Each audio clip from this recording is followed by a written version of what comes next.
Hey, hello, and welcome to another episode of the Spotlight series presented by the Black Podcasters Association, powered by Afros in Audio. This series is where we shine a spotlight on a Black podcast creative or professional from our online community. Excuse me. My name is Corey Gums, and I am the founder as well as your host of the Black Podcast Association and this series. But before we introduce our guests, I definitely want to make sure you guys check out ladies of excuse me. Before we introduce our guests, please make sure you like this episode, subscribe to our channel, and don't forget to tap the notification bell so that you can know when we bring you new content. I'm up here confusing myself. Lastly, in honor of Women's History Month, and thanks to the generous sponsorship of Women of Color podcast community, for a limited time, actually ending at the end of this week, March 31st, April 1st, you can get your first month of membership to blackpodcastersassociation.com for free. So make sure you join today and check out wocpodcasters.co. That's wocpodcasters.co to learn more about their wonderful community and commitment to helping women of color accomplish their podcasting goals. And now that we got that all out the way, today we would like to welcome Angel Forte, the co-host of the husband and wife team behind the podcast of The Lion and the Mermaid, an audio drama about two imperfect people working on perfecting their love for one another.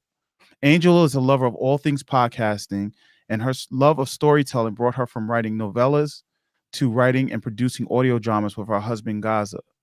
But I'll let her tell you their story. So without further ado, here is Angel.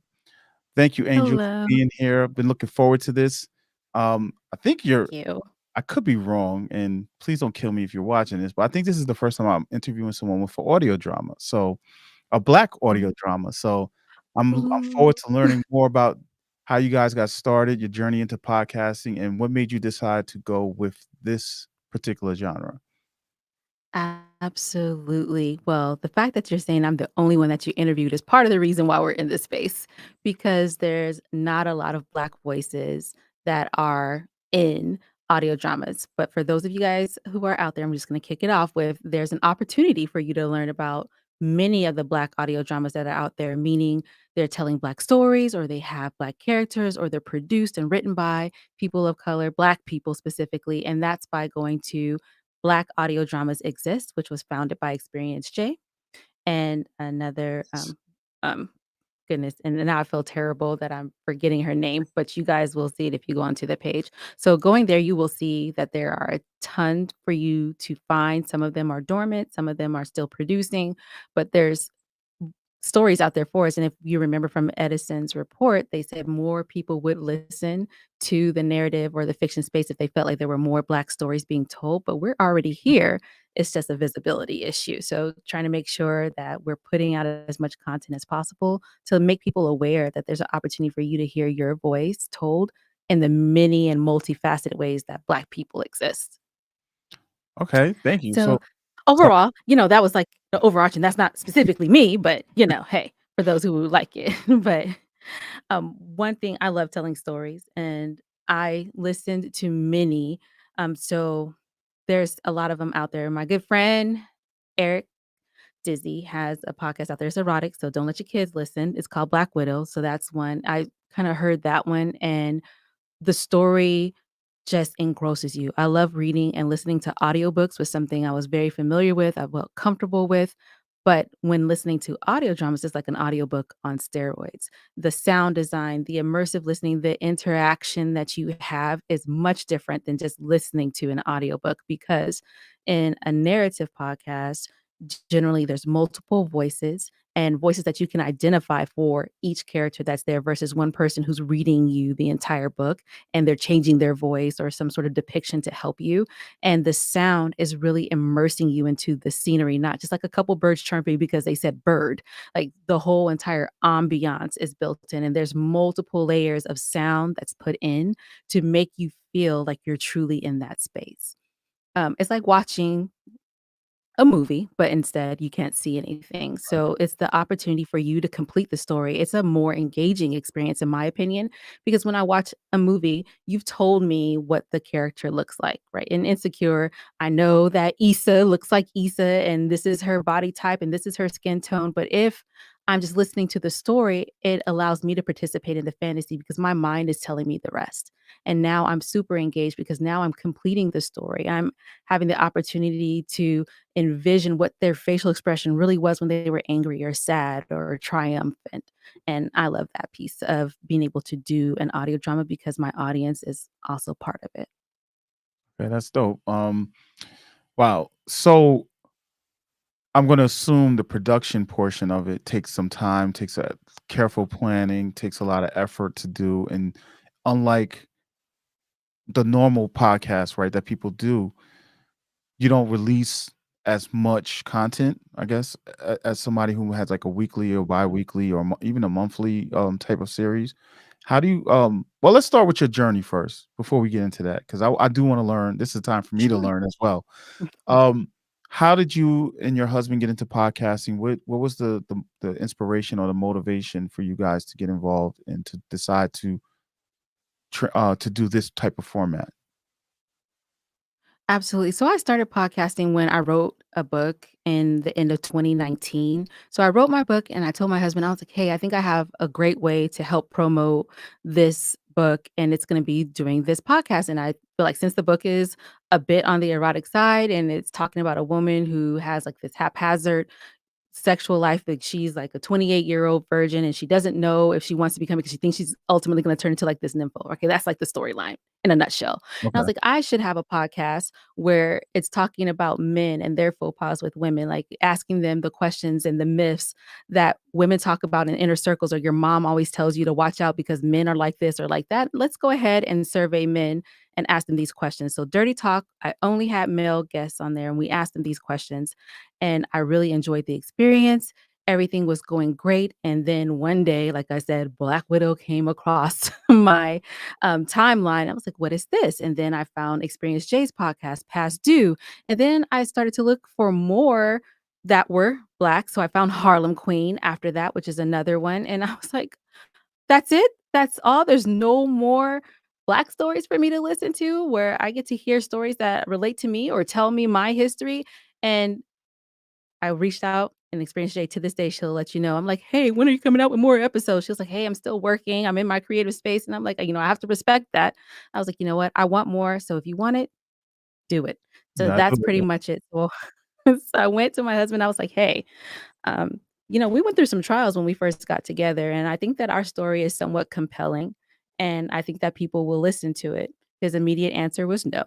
I'm not doing that. I'm not putting my business on Front Street. I don't even know what this is you're talking about. So after about 4 months of pressure, he decided to go ahead and cave in and document our journey in the format of an audio drama, and that's how The Mermaid and the Lion was birthed.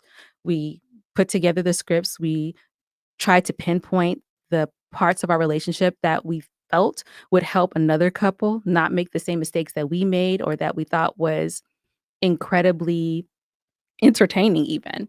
So we tried to put all those pieces together and start getting those scripts together, agreeing on our perceptions of the story, and then we got going. We got a sound designer to get started, and then by episode 5, we lost that sound designer.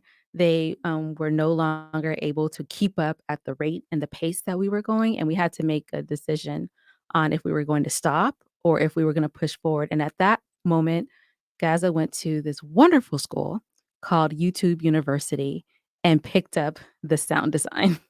So ever since then, episode 5 of season 1, Gaza has really been honing in his skills, and at this point, I would pretty much consider him proficient, even pretty much advanced expert level on putting together all of our sound, everything. We have invested tens of thousands in software and equipment to make sure that we are putting this together well and presenting a story that is compelling, right, and interesting, but also that the sound is something that really captivates those who are listening.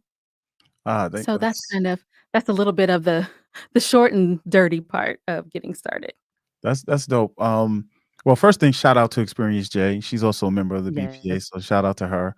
And it's Oh, just it's, I'm probably gonna say her name a lot. I admire her very trust me, much. trust me, it's okay. We got that's the thing. We want to shout out the people that have been inspirations and Mhm. been motivating for us and stuff like that. We name drop a lot on this show, especially members in the group. So try not to say one particular person name, but she's been getting name dropped at least one episode this since we started this. So, but I think so. Let's talk about real quick the journey you and your husband went on to where he didn't want to do it and you wanted to do it, and how you guys figured out the I guess what I want to say is the part where how you figured out the script of the things you wanted to talk about, because I know that's can be an emotional area of contention. You may see a thing a certain way, he may see it a certain way. You guys probably had two different perceptions of the incidents and things that you guys talked about, or how you saw it during your relationship. And how did you transform that into an audio drama? Well, one, leaving our emotions on the table was very difficult, still difficult today. There's been several times where he's just gotten up and hit the delete button like, "We're done for tonight." Like, we're not even gonna keep what we have on this screen and go from there, because the very first season, we didn't only do the audio drama, we had another piece, which is now behind the paywall on Patreon, where we had the rewinds, and that's where we discussed how we came to that point of the Mhm. script, and it really was a lot of back and forth. So I took the time and I wrote all the scripts independently, and then he came back through and decided to read and say like, "Hey, I agree with this, I don't agree with this." And at that point, he always accused me of being super sensitive in these moments, but I truly felt like I was writing it with a level head and trying to think about how he saw it and how I saw it, and he'll be like, "No, I still don't see it that way." So sometimes we would argue, and and those feelings also got dredged back up between the both of us, and we would find ourselves reliving some of those moments that we thought we had hashed through, but truly they were just buried, and we hadn't functionally overcome them, and in some cases, we hadn't even forgiven one another for some of the pieces that we put there, especially right now in season 3, what's about to come, like, our newly yet wed year. We had a lot of different perspectives on that journey and how we supported one another or did not. So, one thing that we always agreed on, which is kind of outside of us, is that we weren't gonna embarrass our families. So, we have roles of people where it would evoke the same emotion or reaction from one of us, but it's not the actual person who did that thing. So I always tell people that the story is 90% true. Everything between Gaza and I that it's included, that's 100% authentic, but the things around us aren't necessarily the case, and we have a whole 'nother storyline embedded, that's another couple named Erica and Rob, which is totally fictional, just to kinda give a different perspective of another relationship, and that's written by, Daisy Cal, which we really appreciate her for putting those scripts in there. Also because my tone and how I write could start to become a bit redundant, so we wanna make sure that we added a little bit of diversity and flair by putting in her writing style and perspectives on relationships also. But number 1, yeah, we fight, we argue, but I think that also helps draw out a more raw, finished product too. Have you So, found I that? don't mind it. All right. Have you found Please that go. you guys since you started this journey with the podcast, your relationship has, like, I know you said you guys have gotten to feelings that you thought you got past and stuff like that. Has it improved your relationship, or has it? I don't. I don't want to say improved. Is that the right word? But has it grown Strengthened. or strengthened? Has it strengthened since you guys Absolutely. started this journey?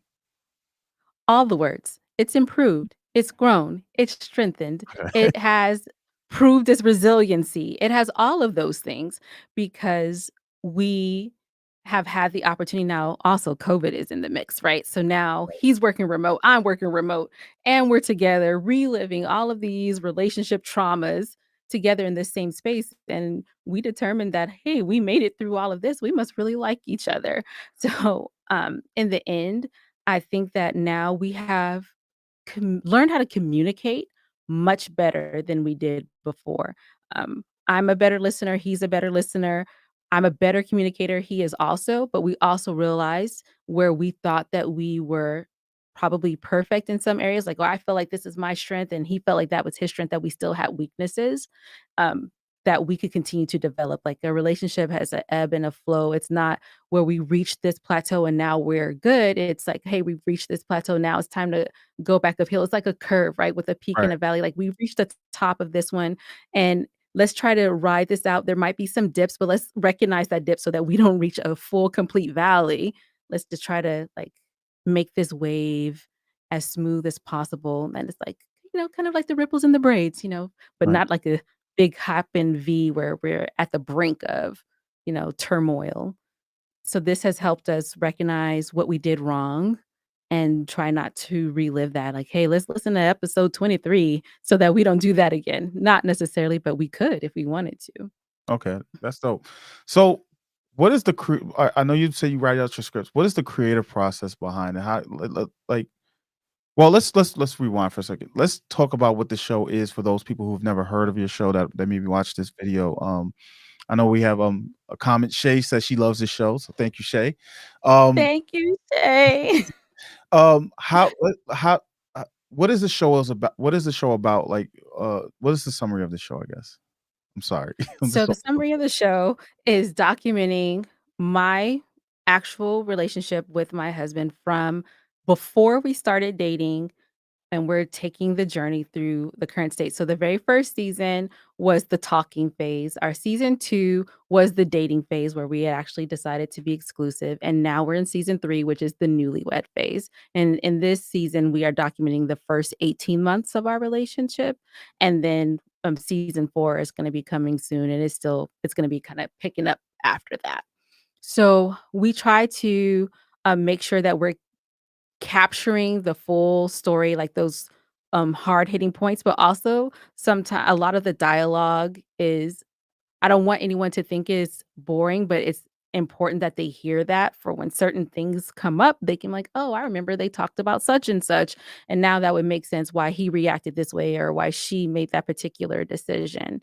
So we really try to make sure we're including as much conversation as possible, not just like action and he and I going back and forth. We try to have some rest easy dialogue scenes, and then to amp it up, it's all about the music too. So that's one thing that we're super known for is how much independent music we've been able to include in the series. And we've worked with, at this point now, over 20 independent artists who have been so kind to grace our platform with their songs, so rap songs, R&B, but all independent folks. And it's been a beautiful ride and they all intertwine into the story. Like this year, our theme song is Everlasting by Envision. He's a young artist. He's actually blind. And his story is wonderful all on its own. But the song Everlasting, it was just like it was the quintessential song for the season, and having that opportunity to integrate it, it helps promote them, and it also gives us more depth in the series as well. so outside of just your relationship with your husband being documented in this audio drama, you're also giving opportunities to other people to showcase their talents as well. So is it now I'm not gonna sit here and act like I know all about audio dramas. I have yet to really go into that space, but I know it's a growing space in the podcasting Mhm. industry as well as in our own community in the Black community. Do you utilize like other voice talents and stuff like that, or is it just mainly you and your husband doing that stuff? Like, how does that? Oh, this is great. This is one of my favorite parts. So, The Mermaid and the Lion. So, when you listen to a lot of audio dramas, not Black ones specifically, just audio dramas as a whole, the voice acting is something that kind of draws people like, hey, that person's voice and how they tell the story is really what brought me back. But there's a lot of people who want to try their hand at voice work. And also, there's just like a lot of friends who want to participate or other people who are podcasters who hear about it who want to have a chance. So on The Mermaid and the Lion specifically, we give everybody a chance. And sometimes I even just reach out to people and I'm like, "Hey, do you wanna play a waiter? Hey, do you wanna play this friend role?"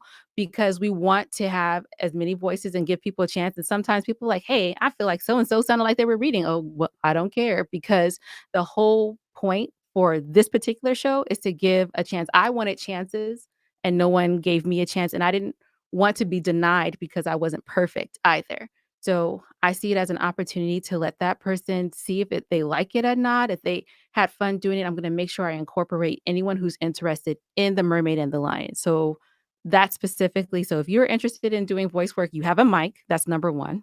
You need to have a mic and a closed space so that we don't have a lot of echo and reverb because we also do treatment for the ambiance and stuff like that. But if you are interested in having an opportunity to share your voice on the show, we are the show for you. We help people build their portfolios as well, by creating reels and stuff like that for them. But ultimately, this show is not polished because I'm not a professional voice actress and neither is Gaza, but we play ourselves in the show and people still coming to listen. We hitting above 175,000 downloads, so I'm not mad at it, but the Congratulations. whole thank you very much. Thank you very much, but I think that part of that success is giving all of the chances, right? Mhm. When someone is part of something, they wanna talk about it. Um, when someone is involved and interested and feel like I'm invested in them the same way they're invested in me, they're gonna share it with their friends, and it has worked for us. Also, what worked for us is we put out 2 episodes a week, which is unheard of in the audio drama space. So that also is another thing that's kind of helped our growth and, propelled us to move forward. Like, most audio dramas typically are 6 to 8 episodes because, like you said, there's a lot of production, there's a high cost because they're using professionals. I don't have that same cost because I'm giving everybody chances. So I'm able to produce much, much faster. I'm also not super picky about the voices, right? I'm like, "Hey, I'm gonna put you in regardless because I love you, I love it." And we make everything work. If I have to add more sound design to help the scene out, I'm gonna do what it is on my part and still incorporate any voice that comes my way. For the Mermaid and the Lion specifically. I keep saying that because we also have other projects where we're not as free, and we understand that, for monetization purposes or growing or even crossover appeal, we have to have a particular a sound and aesthetic, and when we're doing work for other folks and we're going to bring voices to them, we have to make sure we're staying on par for customers. So, The Mermaid and the Lion is definitely our it's our baby and it's our opportunity to let the community shine from an audio drama perspective. We introduce a lot here, like a lot of people don't know what binaural sound is, or I sent a sample to someone. They were like, "Hey, why do I hear it mostly in my left ear and not the other ear? Why they sound so far away?" Hey, we're trying to let you know that you're the person listening, and that's how far away it is from the main character. We wanted you to hear from their perspective, and you hear it mostly in that ear because they hear up to the door and they're eavesdropping. They're like, "Oh, that makes so much sense." And I realized that the community just needed education on how to experience audio drama and its at its peak versus just hearing it in stereo, which a lot of folks were used to because it costs a lot to expand into that type of development. If I keep on going into sound, my husband's gonna get me, then also my friend Eric, he's gonna be like, "Just don't talk about sound. You don't know what you're talking about," but there's a lot involved. I don't No, do any of the sound we design. need you to talk about sound because if you Yeah. know of me, my background is in recording as well, so Mhm. that's one of the things that, in the group, everybody was talking, defers to Corey's, "Here he comes," so it's important because it is an audio format, and I Mhm. think people need to hear this. I'm just sitting here listening to you talk about it because I hear audio drama. Like I said, I've never listened to any audio drama podcasts, Tisk, which tisk, tisk. yes, I know, but, Right. look, man, that's one of my mistakes, and in listening to you, I'm like, I need to check them out because it is another You part of do. the space. Um, Listen to the black ones first, but go ahead. oh, yeah. But, for me, when I've seen them, there's nothing really has attracted me, Mm. because I'm constantly on the move and stuff, so it's like I don't have time, like, even to TV shows right now in my life, I don't have time to finish committing to what I started, so Woo! You're about to get me out here on my pedestal about podcasting as a whole, not just audio dramas, but podcasting as a whole. It yeah, is a companion listening experience. That's why I'm not so big on video with podcasting, because podcasting is the one thing that is a true companion and is diverse in spaces.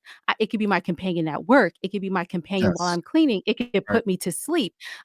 But when I'm trying to watch YouTube or, like you said, a television show, I have to be front and center. I cannot focus on other things, but my podcast can come with me. So if I am looking for a more entertainment type of experience, or I want to hear drama and I want to talk back to the characters, that's where this audio drama comes in because now you have the characters in your head. You're sweeping the floor. You might find you're sweeping a little bit faster because you're mad at Leroy, whoever he is in the scene, right? It's a whole experience to right, be able to listen to the story in this way. Like, I can understand you feeling like, "Hey, I wanna educate myself," when I come to listen to audio, or excuse me, listen to podcasts, but there is education in a story, right?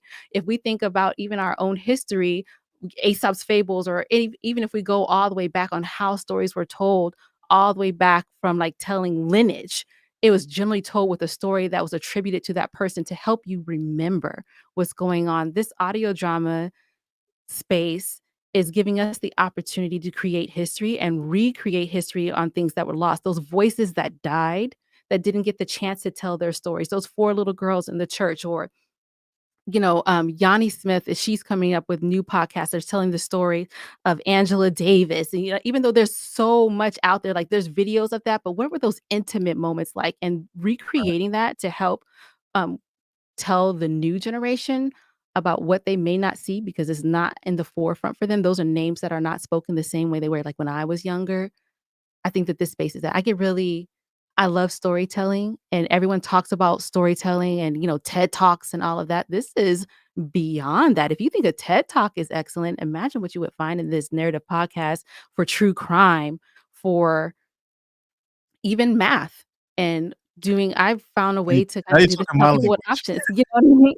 Like, Yeah. you can do anything with this, anything. So I have a finance background, and I use audio dramas to help people understand options better. So, yeah, puts and calls. Let me go ahead and tell you a story about that, and you're gonna lose your mind. Yeah, Joey has nuts, like, "Oh, he has nuts?" "Yeah, and Sonya wanted his nuts. So how much do you think?" Like, all of that, that's still all the audio drama piece of it, right? So, I yeah. am so happy to have you here and talking about this. I love the passion. I love the it's just got me I'm gonna check them out. I'm gonna check some out. And I I'm looking at you, Corey. I'm gonna check, well, like, I'm giving you 15 days. That's it. That's all you I got, heard it here, 15 days. I still got right? to-do You list, stuff you on my better pull to-do up list on the somebody. phone. Mermaid and the Lion is right for you. Like, this week's episode is about to be great. It comes out on Tuesday. It's very, Okay. very funny. So, it might be a good one to start, but it's in order. So, I don't know if you wanna just jump in there. So you do 2 episodes you still doing 2 episodes a week? Right now, we're not doing 2 audio drama episodes a week. We started out this season doing 2 audio drama episodes a week. Now we're doing an audio drama episode, and then we have another one called Rock the Mic, or we're also doing an interview of a featured artist to help give them some more exposure besides just showing their song. So, we're kind of doing that right now, and then once we get back to season 4, we'll be back to 2 audio dramas How do per you how do week. you how do you so how many episodes do you do, and how do you figure out how to do that? Is it you guys bulk record everything and then do everything and then release it that way? Or I We hope try you're to not doing it, be like, every week, you're recording and doing all of that stuff. So we collect all of the audio, well, as much of the audio as possible. There's one person I'm waiting for right now, and if he happens to see this, you know who you are. I'm waiting for you. But we try to get all of the audio before the season even starts, like 100%, all the songs, all the audio. Gazza's on me about Dropbox. I'm terrible. I'm like, "It's in the email. Search by so and so's name." He doesn't, he's more organized in that manner than I am, probably because he's the one actually doing the work. But Yeah. nonetheless, we try to have everything done as much as possible. Then if we're in a lurch, like we decided to extend this season last minute, so we try to stay 5 episodes ahead. We aren't always successful that way. There has been times, last week was a time that, Gazza was up until 3 AM to get the episode done. And, waking me up like, "Listen," and I don't always wake up on time to listen, and then he wants to, like, fight. We come fisticuffs like that. So, I but the understand. whole idea, the best thing and the most important thing, and I encourage, if you don't have a current events podcast, one of the best decisions that you can make is to make sure you batch record some evergreen content, because you just don't know what's going to happen regardless. Your system could act crazy. You could lose something. A piece of audio just was trashed that you received and you didn't identify it sooner. Having at least 3 to 5 episodes in the bank is imperative for your success, and consistency is key in this podcasting space today. People are looking for you every week, and they don't want to be let down. Like, The View is coming every single week, and they're giving you advance notice that they're not gonna be on there. So, you missing as a podcaster, and I understand that we all have moments, like, mental health is an important thing, Right. but you let's prepare for all of those pieces. That's something I highly encourage people. I remember back on Clubhouse when I was a Clubhouse addict. That's all I used to talk about all day is get off of Anchor and batch record. And, you know, that's there you go. That's my high horse. Get off Anchor, I agree with you batch 100%. record. I think for just the over, I think with pod fading and that whole feeling of imposter Mhm, syndrome and also just mhm, dealing with the pressure of producing an episode. This is a creative space. No matter what mhm. your podcast is about, there's some form of Absolutely. creativity behind it. It's hard. I have a music background. It's not you can't just churn out beats all day long. Even some of your Mhm. most famous producers hire ghost producers and stuff like that, right? You still the well goes dry. So you got to knock it out best you can and give your self time to replenish. So I'm all for batch recording. Mhm. Especially like you said, if it's not a current events or hot topic type of base or sports Right. related type of podcast, you definitely need to move to do that move. Um, Absolutely. sorry. No, I just wanted to add one more thing about that. And if you are current events or a hot topic podcast, people come to your show to listen to you, right? They wanna know about you. Your voice is what's attracting them back every week. So don't ever feel like your audience doesn't want to learn more about you. So if you're looking for content, if you are in that space to batch record, talk about yourself. Tell one of your own stories and have it out there. I guarantee you that people who I've seen do that in hot topics and current event spaces or spaces where they or news types of podcasts, some of their highest listened episodes. So it doesn't hurt to engage your audience in that way and show a little bit of vulnerability and peel back a little bit of who they're listening to every week. Okay, I'm off my high horse. Please go on. So let me ask you this, because I know you started with one type of podcast, which was like, I guess was an interview based podcast. It was interview based. What, and then now you have the audio drama. What is the Mhm. like as far as as a host or a podcast? What is the differences? So I know we think about it, and we could be like, oh yeah, interviews is different than drama, but from somebody who's done Mhm. both sides, what Mm, could you tell well, people out here about the difference in because there are people who watch this who are trying to decide which type of podcast they want to go, what route they want to go. the level of work The level of work. So now, first of all, you need to put in work no matter what you're doing with a type of podcast. You need to do the research. You need to make sure you're securing guests. You're putting out the social media content. All those like there's work all the way around. But for the interview style pod, as long as my guest was showing up and the type of editing that was required was so minimal compared to anything else that we do with Mermaid and the Lion or with the Forgiven, that it was like there we have like layers of sound design, right? And we have to line up audio for spacing and timing of conversations. For every minute is at least 2.5 to 3 hours of editing for the audio drama. For every minute of our interview style, because we also have a community-based podcast for the city we live in. For that one, for every minute is about 30 to 45 minutes, which is significantly less editing time if you take a look at the two. So that's number 1, the amount of time that it takes to edit. And then also for us, the emotional involvement.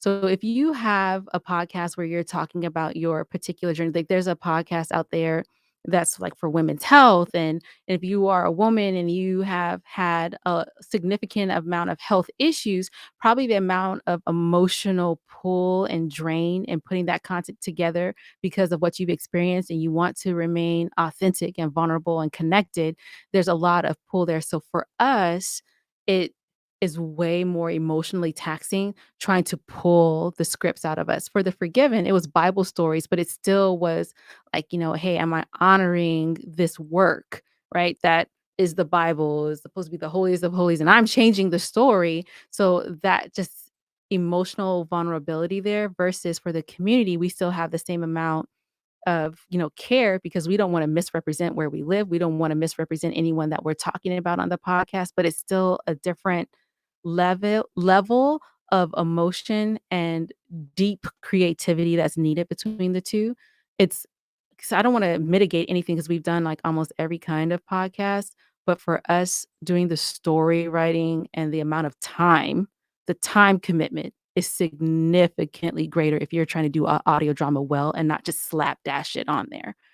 But with putting together any other style, meaning like interview based or monologue or community based, which is what we call the other one, or chat style, it's less time commitment.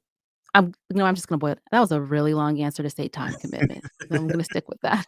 No, but it's great because you know that what I'm also amazed is you have the audio drama, but then you have other projects which I want to talk to you in a few minutes about. I just have a couple more questions about the audio drama space. So there's a time commitment. Um, what would you say? And I'm gonna shake the tree a little bit with this one. What would you tell somebody why they shouldn't do an audio drama? Because I already That know was it's a a lot of really good work one. and it's a lot of work and you have the time commitment. Would you say that's the 2 reasons if somebody's not I committed? Because If you don't have the passion, you shouldn't do it okay. because there's not a lot of reward. There's not a lot of reward. Can I say it one more time? There's not a lot of reward, just like you said. A lot of people don't even think that they want to hear it. A lot of people graze right over, "I don't wanna hear that. What is that? That's for kids?" Like, I don't know what that is.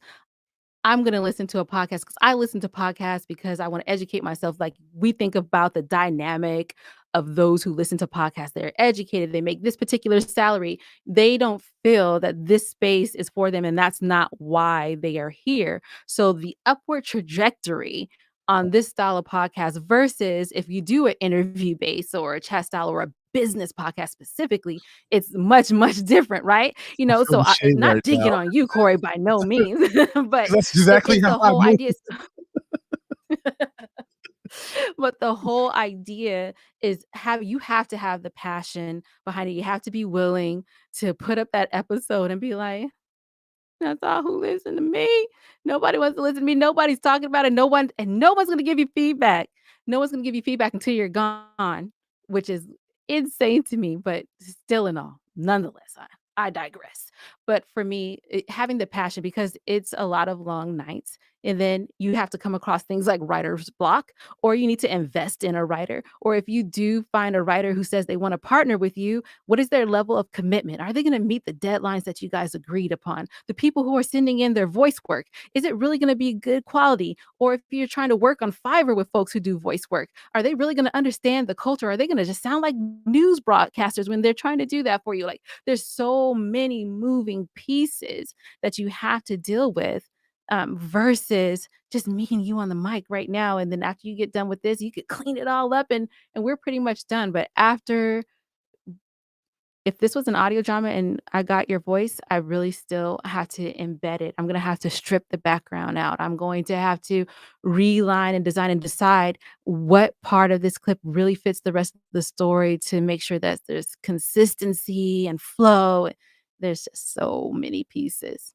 There's a lot. So if you don't have the passion for that, you're gonna get lost in the editing piece and it's gonna kill you, or the writing is gonna kill you there's or working with other humans, if you are an introvert, having to work with other humans, having to push and press to make Right. sure that they're meeting their commitments is much harder than dealing with one episode because we will have an episode and I'll have in one for The Forgiven, we had 22 voices in one episode. So just imagine trying to get all those folks together. I'm gonna have to meet with your husband and talk to him about the editing process about that because I edit Oh, podcasts and I nightmare. could just tell you just editing 2 or 3 voices in itself is work, in an interview And style podcast. So I could only imagine right. putting 20 All voices together. A all separate recordings, 3 takes, finding the best take, putting that in there, deciding that that best take really wasn't the best take when you lined it up against the next person, so you need to go back out and find those 3 takes. What minute marker was that take? All yeah, it's so much. Man, that's you know, this is the side of that we don't really hear about. You think somebody you hear the production, you're like, "Oh, they just put that together. Okay, cool," but you don't hear about Yeah, the and that's what I'm really about. It's and really the true side of podcasting because I mhm, think in the space, especially with COVID and the pandemic, people jumped in and realized yeah, this was not what they expected it to be or what how the vision they have for themselves versus what they actually produce is not equating, it's not equal because it takes a lot of work. Just to do a simple chat or even a solo podcast takes a lot of work. Um, what? I tried that's how I got started. I tried to do that and I was like, "I don't think this is for me. Let me get into the recording side of everything." So, you know, I pivoted there, Yeah, but, I realized how hard it was. I thought I could just turn on my mic and just have my little outline and just talk my views, and I was like, "Holy crap, this is hard as hell." Right? So, It is I can only hard. imagine Podcasting is hard. what an audio Everybody drama thinks is. that ooh, I get so upset when people are like, "Oh, you have a podcast? Oh, that's cute." You know what's cute? These fists are cute because it is so much work. It is so much work no matter what type of podcast you're doing, it's so much work. Why do you think that people pod fade? It's that level of commitment, especially if you're working full time. Gazza and I both still work full time and we're running 6 podcasts and let me just stop. Like, I'm just saying, 6. it is a lot of work. It's a lot of work and it should be respected. I respect anybody who's doing a podcast. The only thing I say is if you are taking this serious beyond a hobby, get off of Anchor. Okay, go ahead. Continue. We're like best friends right now, but, we can have we can have that discussion another time because I'm, Right. eh, uh, and that's a whole nother discussion about commitment to what you're doing Mhm, and not just, you pick just any free service or any cheap service. You have to be there has to be a point where you have to commit to really raising the standard for yourself, but this is mhm. not the platform for that conversation, but No, I got one and more you want people question. to yeah, 'cause you want people to commit, but, like, you want them to do your Patreon and stuff, but you're not willing to invest in yourself, but you want them to invest in you. It doesn't work like that. Right. Yeah. The question I have for you about audio dramas, and then we'll start to talk about some of your other projects and stuff that you have going on is and something I think for me, maybe one of the reasons from a business point of view why I haven't looked at audio dramas yet was how do you are you guys monetizing or how do you monetize an audio drama outside of just the Patreon paywall or that kind of paywall? Is that how you do it, or how does someone because you have to recoup some of that investment you're making? Patreon is our lowest earning opportunity. Our highest earning opportunity is actually through sponsorship. So we have, from the very beginning, we've had sponsors for every season. And that generally is us reaching out to sponsors or businesses that we believe match our brand. One. Number two, that I've tried your product and I truly believe in it. So we've had success on those 2 fronts. So our very first, sponsor was Natural Nanako, so she has, like, shea butter and black seed oil, soaps and teas and all that other stuff. Her products are amazing. I firsthand experienced them. Gazza experienced them. We love them, so, like, "Hey, we have an opportunity for you. We're coming up with this type of podcast. This is what we've learned about other podcasts in the space. This is the type of listenership. This is what for podcast listeners as a whole, 60% is likely to buy. So we put together a whole entire pitch and we had sponsors before we even had one download. And that is for every podcast that we've had except for my very first one, which was Dirty Talk. We didn't have, and I didn't know what I was doing or anything like that. But everyone, we've had a sponsor before we got started based on us marketing and reaching out one to one with a what's in it for you type of pitching. And I did not have this glamorous, like, PowerPoint or anything that I did. I sent emails with numbers and stats, and when they were low, I let them know, like, "Hey, this is low, but look, this is how many people actually reached out to us. This is how many people actually decided to join our Facebook book group when we asked them to, or this is how many people decided to even come over to our Patreon just based up." So just to kinda give them the idea, or our other sponsors, this is the type of conversion that they've had. So those were the things that work for us. And our newer podcast for the city is a niche down. So niching down is always the best thing to do. And it's kind of hard to identify that. So for Mermaid and the Lion, we recognized who the audience was, and then we decided that's the niche. Okay, we have mostly Black women, and they're between the ages of 26 and 46. What do those people like? So kind of went that route, and it's been helping us out a little bit. I don't know if you were there, but it sounds like the presentation Latrice and I did the past 2 months inside the group where we talked about sponsorship. So, if any of you guys are watching, if you doubted that those 2 trainings we did, you just heard it out of There Angel's you mouth go. exactly what It we were works. talking about in those trainings. It So, works. I appreciate that because I mean, we think of regular podcasts. You can figure out you can put ads in between, and Mhm. you can do those things. I would say from an audio drama, I don't think you would want to insert ads. I mean, Oh, you yes, you do. could. Just So like that's television wants to I okay. break it up right at the right at the either the middle mark or right at where I think you wanna listen to what happens next.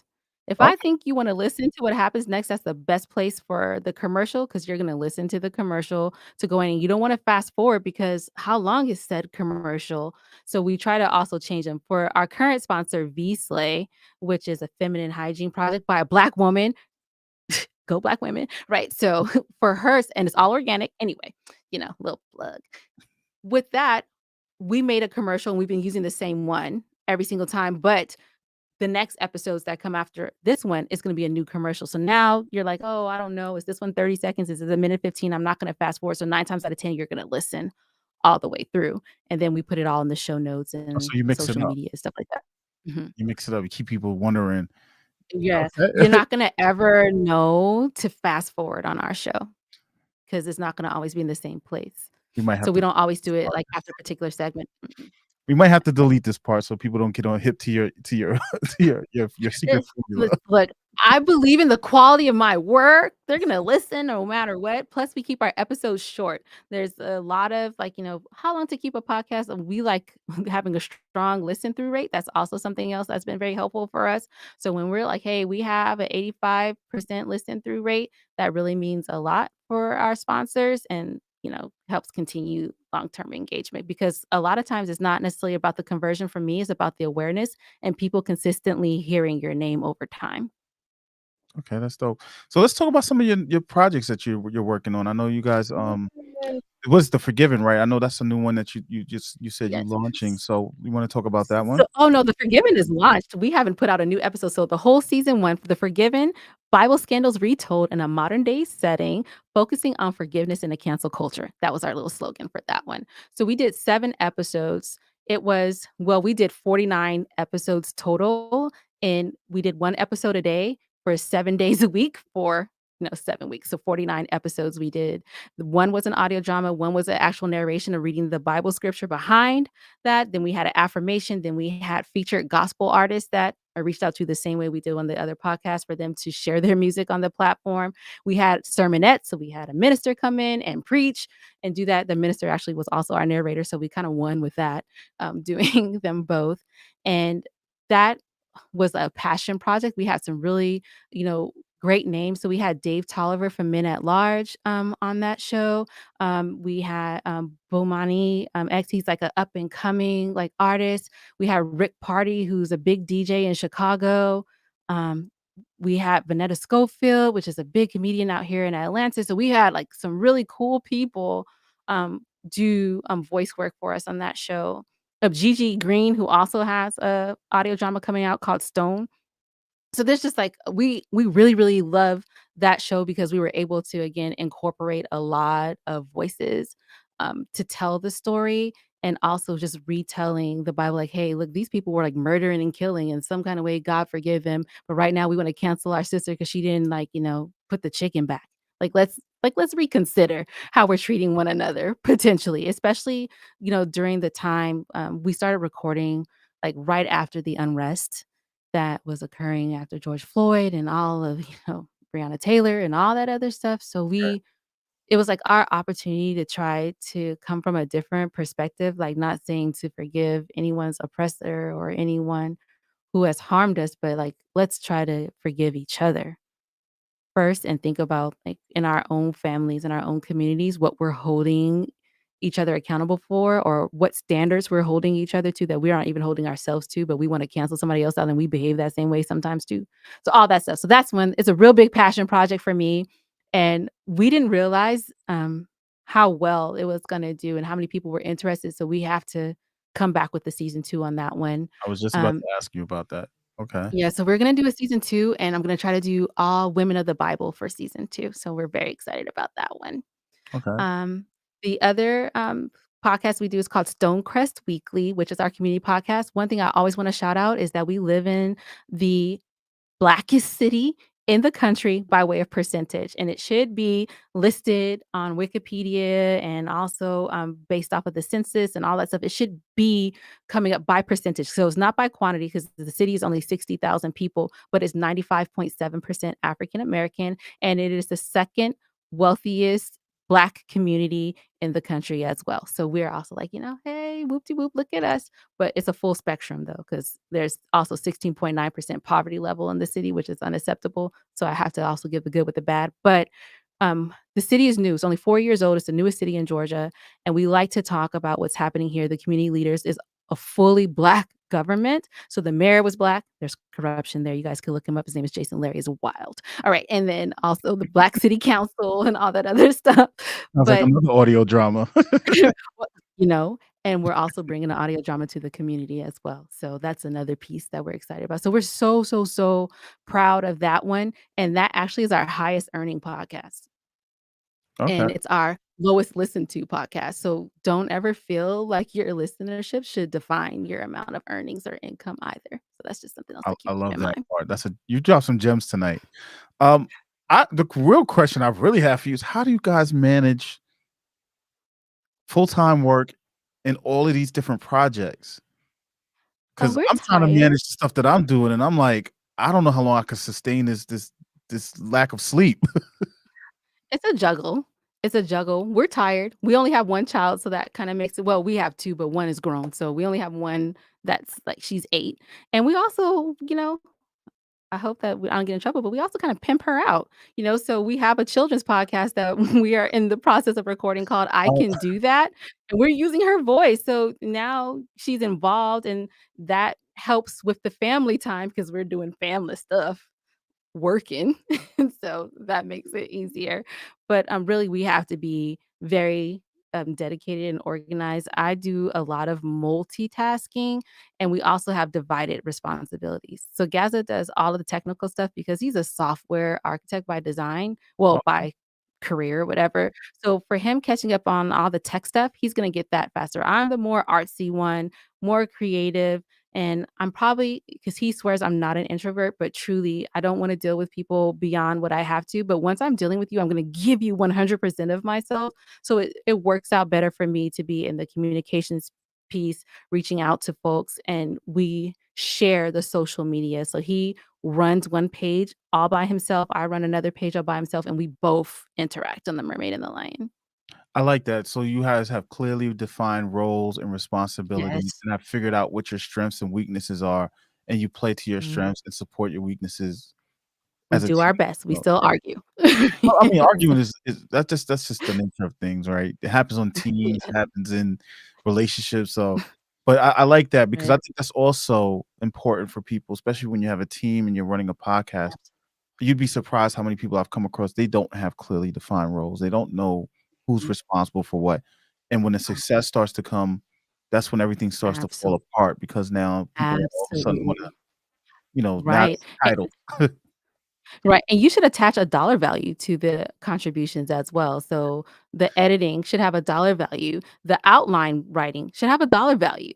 If I'm hosting and leading this episode, it should have a dollar value. And, all of and people feel like, oh, they don't want to talk about that because they're doing it with their friends and stuff like that, which is the way podcasting mostly goes. You want to do it with someone who you feel comfortable with. Most folks aren't just going to meet randomly on the internet and be like, let's do a podcast. You know this person, so you don't want to Mhm. have those things, but it's real important, like you said, when success comes, because if someone comes and, NPR is like, "Hey, we really think we need your voice and we wanna offer you this much," and that person's like, "Oh, we're gonna split it 50/50." How are we splitting 50/50 and you only show up to talk on the mic and you don't do anything else? You don't put together one social media post, you don't make sure you follow up with any of the guests, you don't do any administrative work for this except for show up, and so what, are you the star now? Like, if you need to put dollar values to everything, and when I say dollar values, it's like a percentage weight so that you guys understand if you equal 50/50 or if it's really like a 60/40 and all that. Gaza and I do that, um, for multiple reasons, so that we don't ever really feel like one is giving more than the other, and it kind of helps keep the peace Right. between us as well. That's a whole 'nother conversation that, you're talking about. I'm like, this could give me an idea for another kind of a discussion. We did a couple of discussion panels, and I Mhm. think we need to talk about the business side of this Absolutely. this industry and get people to see that. Ah, man, this has been a great conversation. I'm like, I want more. I definitely would like to, maybe one day you could talk to your husband Gaza and see, because I would love to hear him talk about the engineer or the editing side of everything. all day long. I don't even need to be there for that because he's gonna go all the way in. All the way in. Yeah, But no, invite him we to the group, definitely tell him come join the conversation in the group, we definitely are open to that, and, I really you've opened my eyes up to the audio drama space. That's one reason why I was excited to sit down and talk with you because I know same. I can be kind of ignorant and, like you said earlier about how my podcast listening is. If you looked at the podcast that I listen to, you'd be like, "Oh, I also have a web dev background, so I listen to a lot of developer podcasts. I love science, so Yes. some of the science and technical podcasts that I Right. listen to. I have a couple of music ones that I listen to while I'm working because I just like having music on, but um, I'm very, just regimented in how I do it. So this show and having the group has helped me to expand my Yes. podcasting view. Oh, I So I love want it. you to check it out. The audio drama, I think it is a great medium. And you were talking about your daughter's podcast, and I'm sitting here and I'm like, that's a great vehicle also for children to get into to teach them Yes. how to become better writers and that Absolutely. creativity and imagination that youth tend to have. Mhm. And a lot of people don't know Yeah. the youth, the young generation is probably one of the I think the fastest growing market of listeners. So That's where it's at. yeah, so Tap in. yeah, Tap in. so if you have kids and they're interested in this, you can reach out to Angel, you can reach out to me. We can sit down and talk. Right.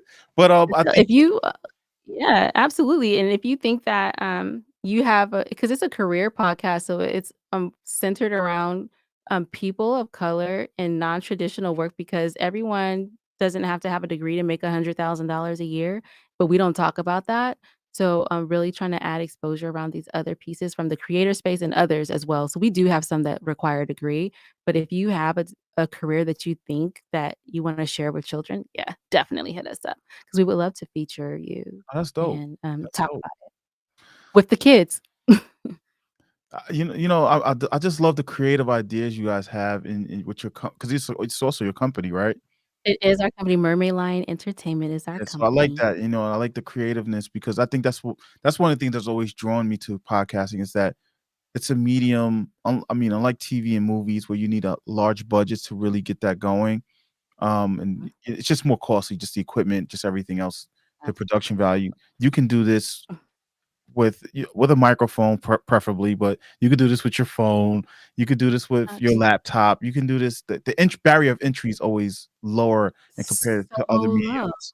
So And that's why so many people are doing it, like, Netflix has Stranger Things podcast, Marvel has Wolverine, golly, who can I say right now? The guy, um Lorenz Tate and Lawrence Fishburne have one called Bronzeville.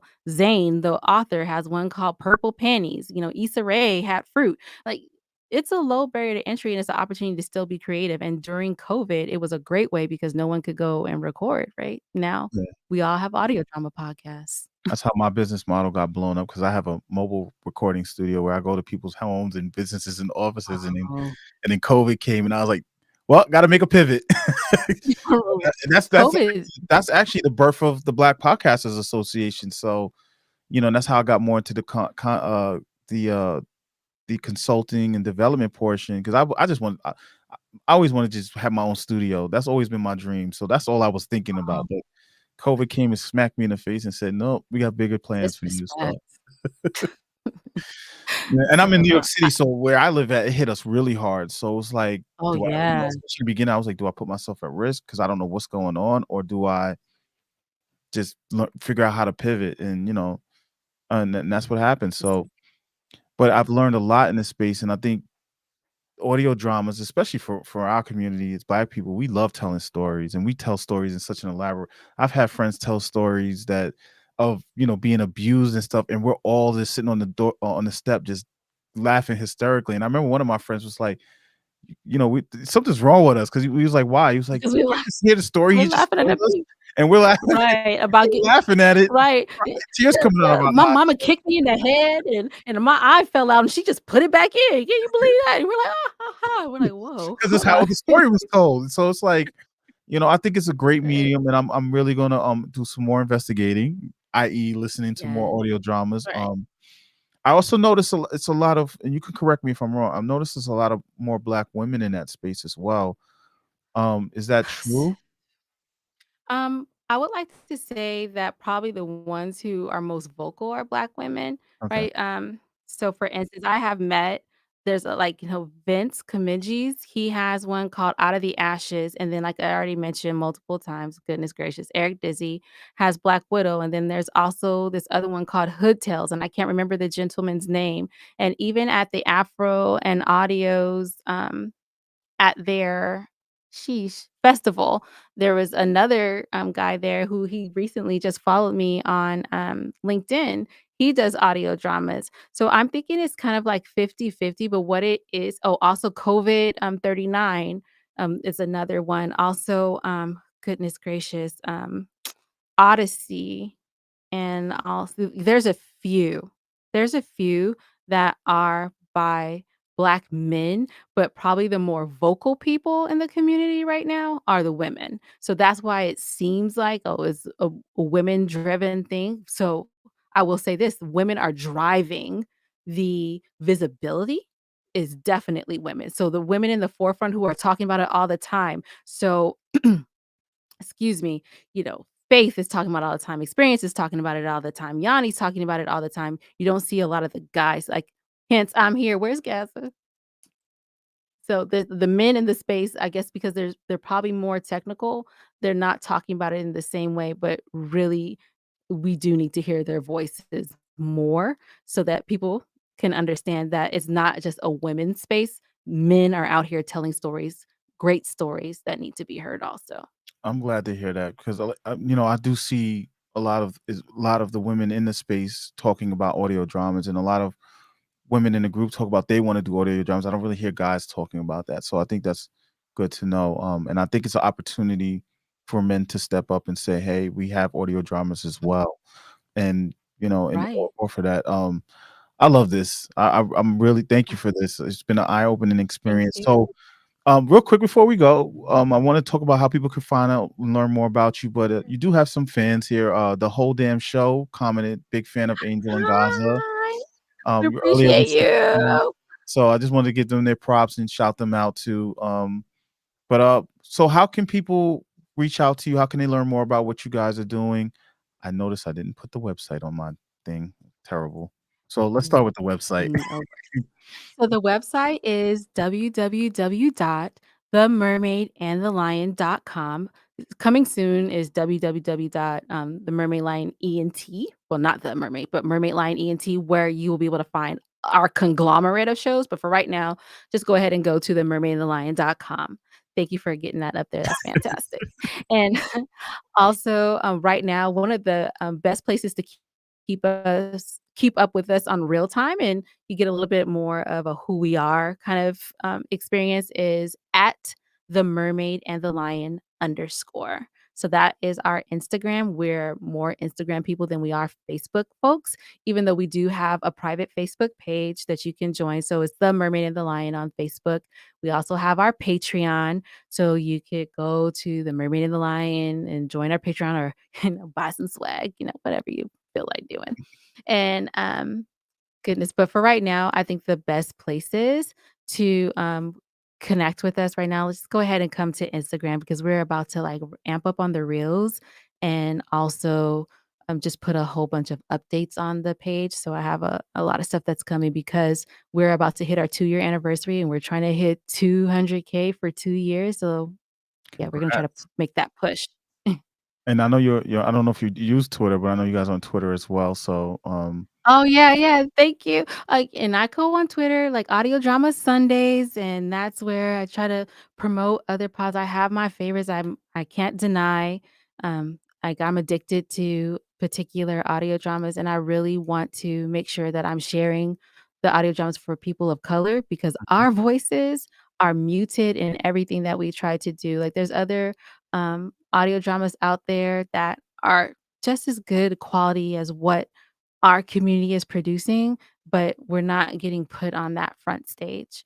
And I think it's a shame because our stories are excellent and they need to be heard too. So, listen, tell a friend. That's the best thing that you could do for any podcast is tell right. a friend to listen. And it's free to tell a friend to listen. Or even You share don't that have to support right. Or even share the episode that all of you them. really love, that one episode that you was like, All of "You know what? them. And Do we that. wanna hear from you.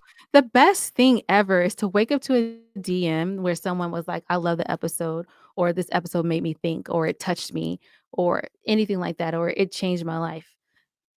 Or leaving a review, that's even better so that we can get on the charts, but nonetheless, any type of engagement means a lot to any podcast or not just audio dramas, but let the folks know that you're listening and that you're out there. That like is great, but the "I like you" written is so much greater. Sometimes that's all we need, right? You're starting to sitting here like, "Is Right. this worth it?" People think it's the money. It's like, no, sometimes you need to know that people are listening to the work that you're doing. I almost forgot to ask you Absolutely. one last question, and I ask this of all my Sure. guests. What does it mean for you to be a Black podcaster and also to be one of our founding members of the Black Podcasters Association? So number 1, I think I mentioned this to you, I'm not sure if we were on the mic or not, but I try to join every Black community I can find because, again, visibility is such an important thing to me, and generally to get visible, it requires so much money to do that, right? You have to pay to be in particular spaces because people, uh, don't understand the art of sharing one another, right? Or that back and forth piece of what it means. So being a Black podcaster right now, to me, being a Black podcaster as an independent, right? Like I'm not a celebrity. I didn't have any social media presence or any like thing like that before we really jumped into this space. It means that it's giving me a chance to represent to someone else how far you can go when you don't even know what you're doing. So that whole just jump in kind of idea, it works as long as you have a plan. God gave you the vision.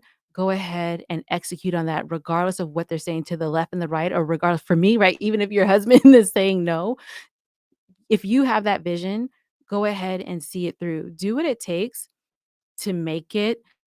And the sacrifice in the end is gonna be worth it.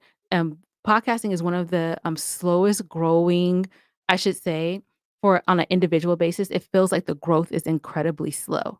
You feel like no one's listening and no one's there, but the moment that you have made peace with who you are and that you don't care if you have 1,000 listens or 100 listens or 1 listen is generally when you start to see the change. It's kind of like in love when you've kinda made the decision, "I'm done with dating. I'm just gonna focus on myself," and then there goes your soulmate walking right past you. Like, go ahead and focus on your dream and your vision, and all the stuff is gonna come. Build it, and they'll come. Be consistent. That's what "build it and they will come" means because most podcasters are not consistent. You gotta be consistent, and that's why you wanna have that bank. And as a Black woman, I feel like it's my responsibility to tell everybody that what I've learned because no one else wants to tell us the truth. So the truth is be Without charging an consistent, get arm and off of a leg. Anchor. Yeah. What? That part. Just be consistent and be true to you. And we got the hashtag get off of Anchor, but that's a whole nother conversation too. Yes. Jen, hey, what's Whoever up, did that, yes. Jen, hey, what's up? She says, love you guys, Angel and Love Gaza. you Jen is also a strong supporter of us, and I appreciate that, Jen. Thank you very much.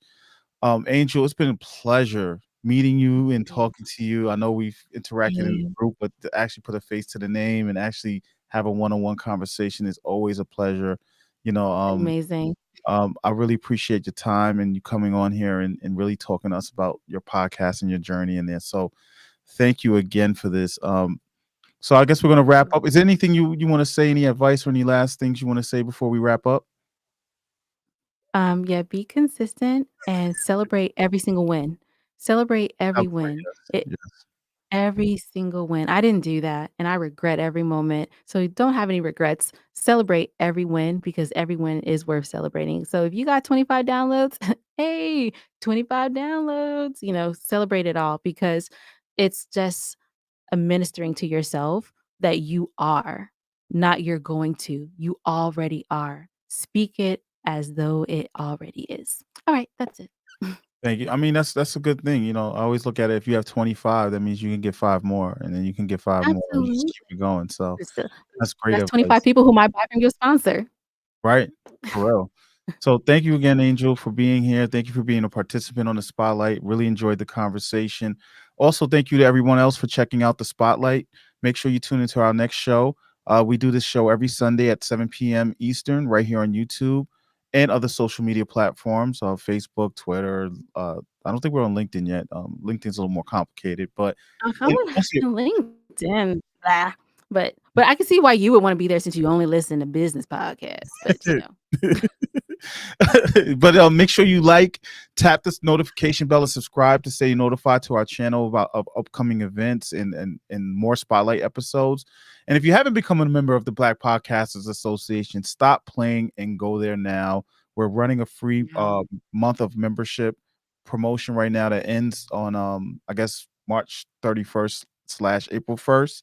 And that's thanks to the Women of Color podcasters community, and Danielle Desir. And we really appreciate having you guys here again. Angel, thank you for being here.